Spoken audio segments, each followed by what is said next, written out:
d'Ivoire, bonsoir. Pourquoi je suis candidat? Nous sommes à notre deuxième numéro. Et aujourd'hui, nous allons ensemble partager un sujet qui est très important, je pense. Et ce sujet-là n'est rien d'autre que la cherté de la vie en Côte d'Ivoire. Si vous voulez, la cherté de la vie aussi à Abidjan. Alors, longtemps, l'on nous a fait croire que la vie à Abidjan, la vie en Côte d'Ivoire est chère à cause du carburant, en termes très simples, à cause du carburant. Pourquoi? Parce que toutefois qu'il y a augmentation, alors ça se répercute un peu dans tous les domaines d'activité. Vous allez voir les transporteurs qui vont augmenter, bien évidemment, le transport, et un peu partout. Le commerçant de légumes, le boucher, un peu partout. Vous allez voir que quand il y a augmentation, les prix explosent. Et on met ça sur le compte de qui? Sur le seul compte qui est l'augmentation du carburant. On nous a fait croire cela il y a longtemps, et même jusqu'à aujourd'hui. Mais analysez un peu avec moi, allez-y un peu en profondeur. Observez un peu, faites le tour de tout. Nous allons prendre le carburant, on met ça de côté. Quand on n'a pas augmenté le carburant, il y a quel autre facteur qui pourrait entraîner cette cherté de vie? À l'analyse, il y a l'immobilier que nous pouvons citer maintenant. Parce que l'immobilier en Côte d'Ivoire est tel que l'Ivoirien vivant surtout à Abidjan a du mal à se loger ou alors à bien se loger. C'est un vrai problème. Alors là, c'est vraiment un problème, l'immobilier en Côte d'Ivoire. Aujourd'hui, les terrains, on ne peut plus s'en procurer parce qu'il faut être millionnaire aujourd'hui pour avoir un terrain à Abidjan. On ne va même pas parler de construction parce que si tu n'as pas 1 million pour acheter un terrain, tu vas construire quoi? Encore, quand tu as ces millions-là et que tu as pu te débrouiller comme tu peux pour t'offrir un terrain, il faut construire. C'est encore un autre problème. Parce que ce qu'il faut pour construire une maison, là encore les prix sont insoutenables.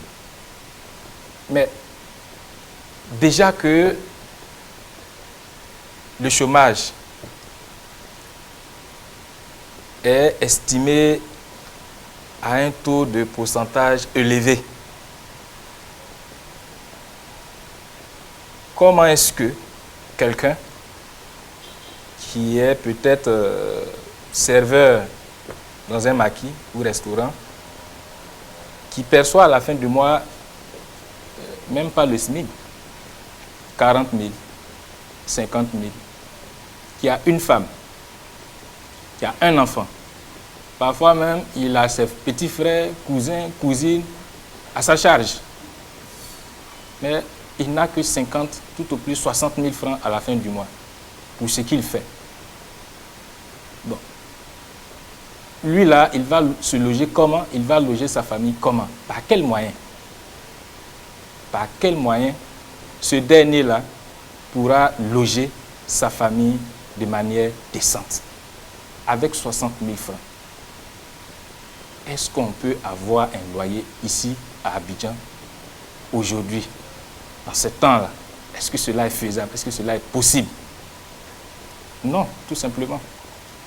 Voilà le vrai danger, le vrai problème concernant la cherté de vie à Abidjan, en Côte d'Ivoire. Parce que si je suis un simple commerçant, avec toute ma famille, et qu'à la fin du mois, je n'arrive pas à dépasser les 60 000, alors que le simple studio coûte 80 000 même parfois, je fais comment? Je fais comment? Je ne vais pas dormir au dehors. Je ne vais pas rester à la Belle Étoile. Il me faut bien une maison. Et donc, comment est-ce que je peux arriver à obtenir cette maison? À cause de son coût. Là, je parle de studio. Je ne parle même pas de 2 pièces ni de 3 pièces. Je parle d'un simple studio. Il est difficile aujourd'hui à Abidjan, dans n'importe quel quartier, d'avoir un studio à 40 000. Impossible. Voire difficile. Vraiment difficile. Alors, que faire? Et même quand on a un salaire au-dessus de 60 000, je peux parler de, si vous voulez, 100 000, 150 000, et qu'on a une grande famille, de 5, 6, 7 personnes, il nous faut une 2 pièces. Donc, aujourd'hui à Abidjan, vous allez prendre ce qu'on appelle communément chambre-salon, 2 pièces. Le minimum, c'est 150 000. Il n'en existe plus de 60, 80 000. Ça, c'est fini. Ou alors, c'est rare. Vous allez prendre un appartement de 3 pièces, on va facilement te dire de payer 250 000 à 300 000 francs par mois. Mais voyez cela avec moi. Les salaires aujourd'hui dans le privé comme dans le public partent de combien à combien? Pour qu'on laisse prospérer ces agissements, pour qu'on laisse prendre le dessus cette manière de faire, il est clair, certain, que l'immobilier est un véritable problème pour tout un chacun de nous. Ça n'épargne personne.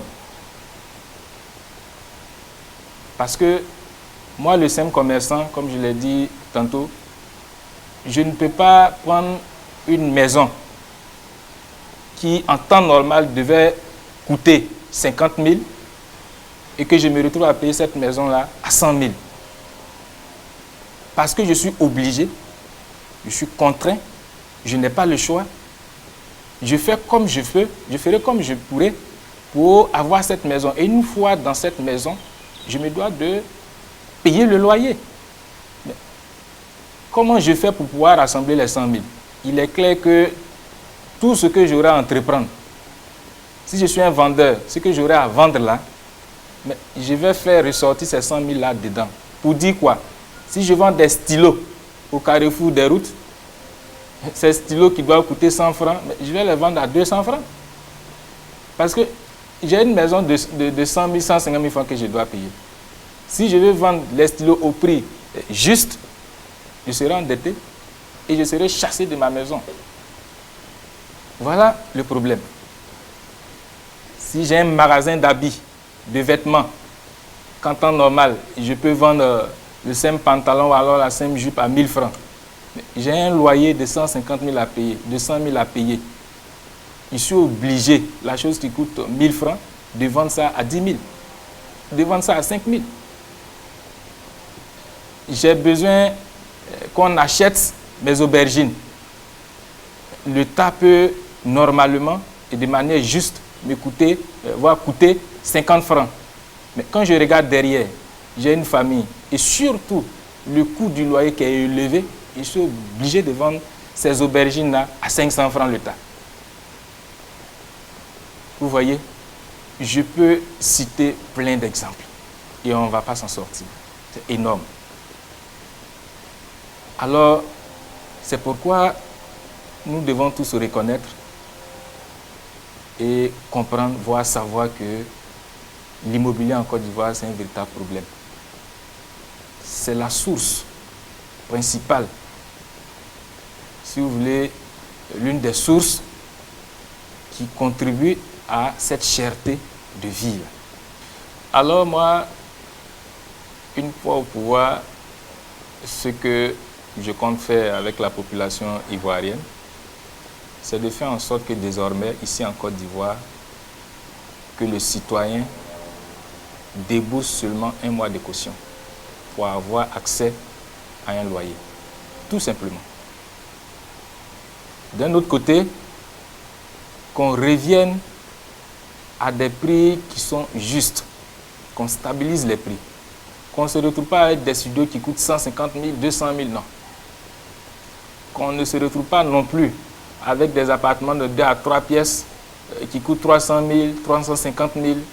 Non, on va stabiliser ces prix-là pour que tout le monde puisse avoir un logement.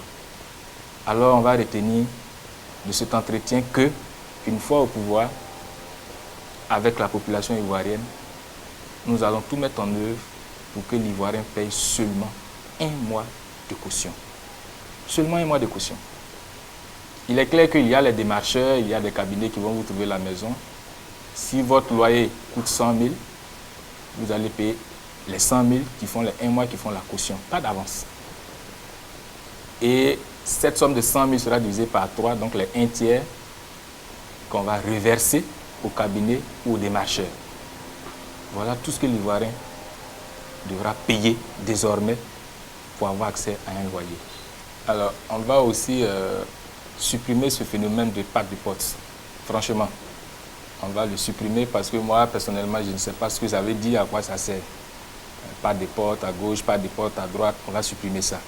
Mais d'un autre côté aussi, on ne va pas oublier les bailleurs, les propriétaires de maisons, on va leur faire des facilités dans l'acquisition du matériel et autres, pour faire en sorte qu'eux aussi, ils n'aient pas à supporter tout ce poids. Donc il y aura l'équilibre. Et que selon le pouvoir d'achat de chacun, on puisse arriver à obtenir pour soi-même le minimum. Donc nous allons mettre tout en œuvre pour réussir cela avec vous. Alors j'ai été heureux de partager avec vous ce moment. Alors la prochaine vidéo, nous allons aborder le sujet qui est tout simplement la décentralisation. Nous allons creuser ça ensemble, démontrer que la décentralisation actuelle n'est pas totalement bénéfique. Et donc nous allons dire le pourquoi, ensuite faire des propositions. Ensemble, nous allons partager ça prochainement.